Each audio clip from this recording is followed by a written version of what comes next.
Hello दोस्तों, Malaysia airlines flight MH370 8 मार्च 2014 को Kuala Lumpur से रात 12:35 पर उड़ी। इसे चाइना के बीजिंग में सुबह 6:30 बजे पहुंचना था। फ्लाइट में 239 लोग सवार थे। ये बीजिंग नहीं पहुंची और बीच में ही रडार से गायब हो गई। इस घटना को 9 साल बीत चुके हैं, लेकिन इसकी मिस्ट्री आज भी बरकरार है। इसे एविएशन की हिस्ट्री का सबसे बड़ा रहस्य माना जाता है, क्योंकि न ही आज तक इस घटना की असल वजह पता चली और न ही प्लेन का सही तरीके से मलबा मिला। हालांकि इसके कुछ टुकड़े अब मिलने के दावे किए गए हैं और एक एरोस्पेस इंजीनियर ने तो ये तक कहा कि उसने सैटेलाइट की मदद से ये पता लगा लिया है कि प्लेन क्रैश कहाँ हुआ और इस टाइम कहाँ पर है। तो अल्फा फैक्ट्स की आज की वीडियो में हम फ्लाइट MH370 के मलबे के बारे में और इस घटना की पूरी हिस्ट्री के बारे में डिटेल में डिस्कस करेंगे। दोस्तों, प्लेन को चला रहे पायलट अपने बोइंग 777 एयरक्राफ्ट को लेकर बनाए गए फ्लाइट पाथ को फॉलो करते हुए बीजिंग की तरफ बढ़ने लगे और कुछ ही देर में प्लेन 35,000 फीट की ऊंचाई पर पहुंच गया। प्लेन ने फिर 1:01 पर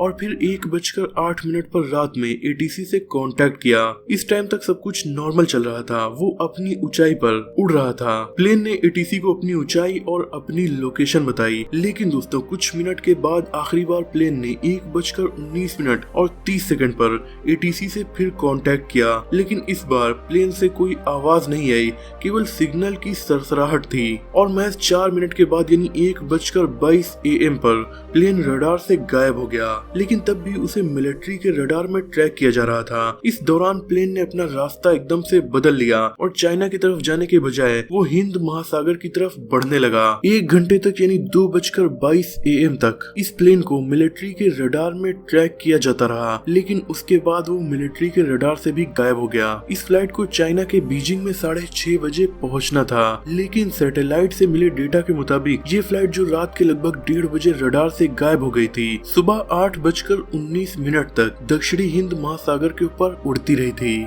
पर इस प्लेन को 6:30 बजे चाइना पहुंचना था, इसीलिए 6 बजे ATC ने कुआलालंपुर एरोनॉटिकल रेस्क्यू से मदद मांगी, लेकिन अब बहुत लेट हो चुका था। 6:30 बजे पैसेंजर्स के फैमिली एंड फ्रेंड्स एयरपोर्ट पर उनका इंतजार कर रहे थे, लेकिन प्लेन का वहां पर नामो निशान नहीं था। इसीलिए 7:24 पर मलेशियन एयरलाइंस ने ऑफिशियल स्टेटमेंट जारी करके बताया कि हमने प्लेन से सभी तरह के कॉन्टैक्ट्स खो दिए हैं और अब पूरी दुनिया को ये पता चल चुका था कि इस प्लेन के साथ कुछ बहुत बुरा हो गया है। मलेशिया एयरलाइंस की इस स्टेटमेंट के बाद मलेशिया की गवर्नमेंट ने तुरंत रेस्क्यू ऑपरेशन स्टार्ट किया। ये अब तक का सबसे बड़ा रेस्क्यू ऑपरेशन था। गवर्नमेंट सैटेलाइट से प्लेन के द्वारा किए गए कम्युनिकेशंस के आधार पर इंडियन ओशियन में रेस्क्यू ऑपरेशन चला रही थी। 18 मार्च से लेकर 28 अप्रैल तक 345 मिलिट्री एयरक्राफ्ट मिशंस और दर्जनों वेसल्स ने हिंद महासागर में लगभग 46 लाख स्क्वायर किलोमीटर के एरिया को छान लिया, लेकिन एयरक्राफ्ट का नामो निशान नहीं मिला। जब कुछ हाथ नहीं लगा तो गवर्नमेंट ने सोनार टेक्नोलॉजी का यूज करके सर्च ऑपरेशन स्टार्ट किया। सोनार की मदद से समुद्र की गहराई में प्लेन अगर है तो उसे ढूंढा जा सकता था। इस सर्च ऑपरेशन में मलेशिया के अलावा चाइना और ऑस्ट्रेलिया भी शामिल थे। 3 देशों की सेना इसे ढूंढ रही थी, पर कुछ नहीं मिला। 3 सालों तक ये सर्च ऑपरेशन चलता रहा।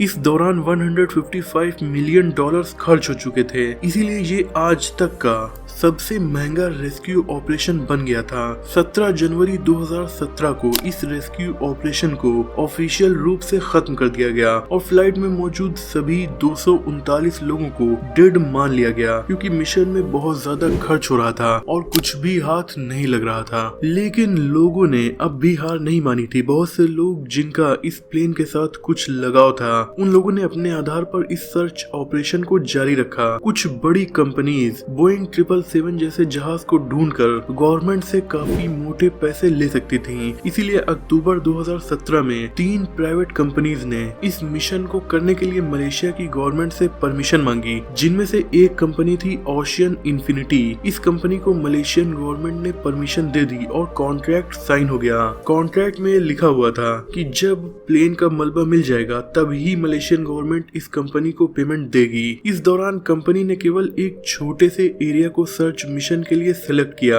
ये एरिया महज 25,000 स्क्वायर किलोमीटर का था, जो कि पहले किए गए लाखों स्क्वायर किलोमीटर के एरिया से तो कम ही था। कंपनी ने सर्च मिशन के लिए जान लगा दी। 8 ऑटोमेटिक सर्च व्हीकल्स को इसमें लगाया गया। ये व्हीकल समुद्र के अंदर जाकर सर्च ऑपरेशन को करते हैं। कंपनी अपने खर्च पर पूरे सर्च ऑपरेशन को चला रही थी, लेकिन उनके हाथ जब कुछ नहीं लगा तो सर्च एरिया से 3 गुना ज्यादा एरिया को इन्होंने सर्च कर डाला। लेकिन फिर 31 मई 2018 में कंपनी ने भी हार मान ली, लेकिन मलेशियन गवर्नमेंट अब भी हार नहीं मानी थी। इसीलिए वो कह रही थी कि अगर कोई भी सर्च ऑपरेशन को करना चाहता है तो हम उसका पूरा सपोर्ट करेंगे। एक बार फिर ओशियन इन्फिनिटी कंपनी ने ही इस सर्च ऑपरेशन को स्टार्ट किया, क्योंकि उन्हें पहले वाले मिशन में काफी कुछ आइडियाज मिल गए थे।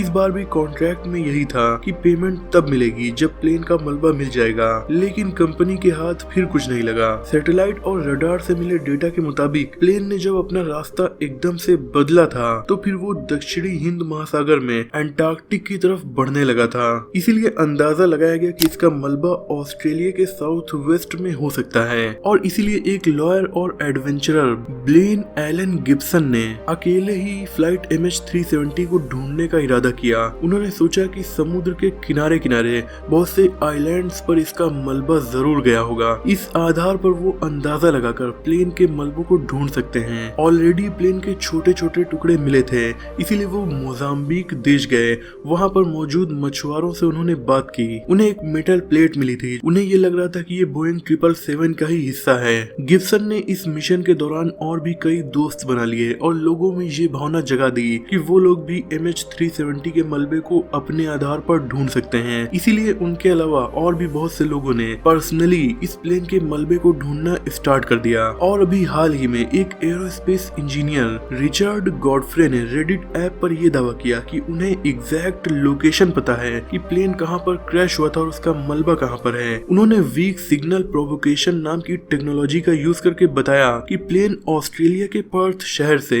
1933 किलोमीटर की दूरी पर समुद्र में मौजूद है, जो कि 4000 मीटर की गहराई में है। ये सेम गहराई है टाइटैनिक के मलबे की। लेकिन प्रॉब्लम यह है कि कोई आम इंसान 4000 मीटर की गहराई में जाकर प्लेन के मलबे को ढूंढ नहीं सकता है। वहाँ पर जाने के लिए सबमरीन की ही जरूरत पड़ेगी, और गवर्नमेंट केवल एक इंसान के दावे के आधार पर वहाँ पर सबमरीन्स को नहीं भेज रही है। हालांकि दोस्तों, टाइटैनिक का मलबा भी टाइटैनिक की घटना के 75 सालों के बाद ईयर 1985 में ढूंढा गया था। तो हो सकता है इस घटना के भी कई सालों के बाद इसका एग्जैक्ट मलबा ढूंढ लिया जाए, पर फिलहाल इसके कुछ टुकड़े ही मिले हैं जिन्हें MH370 के मलबे के टुकड़े होने का दावा किया जा रहा है। दोस्तों, इन सब पर आपका क्या कहना है कमेंट में जरूर बताइएगा। अगर आपको ये वीडियो पसंद आई हो तो इसे लाइक और शेयर कीजिए। ऐसे इंटरेस्टिंग टॉपिक्स पर नॉलेजफुल वीडियोस देखने के लिए हमारे चैनल को सब्सक्राइब करके बेल आइकन को प्रेस कर दीजिए। मिलते हैं अगली वीडियो में, तब तक के लिए अपना और अपनों का ख्याल रखिए।